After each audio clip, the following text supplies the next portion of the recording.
हरे ओम श्री गुरुभ्यो नमः श्री परमगुरुभ्यो नमः श्री परात्पर गुरुभ्यो नमः श्री परमेष्ठी गुरुभ्यो नमः श्री सोशाखा गुरुभ्यो नमः श्री काण्मशाखा गुरुभ्यो नमः सर्वेभ्यो गुरुवर्गेभ्यो नमो नमः।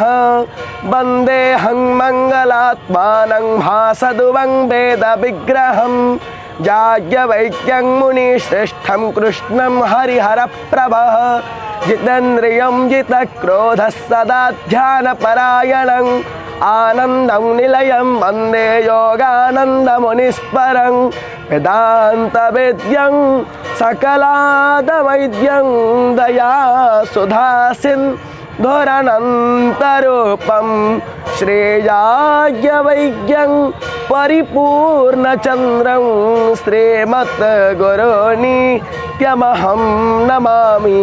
गणनाथ सरस्वती रविशुक्रो बृहस्पति पंचैतानि स्मरं नित्यो वेदवाणी प्रवर्तते।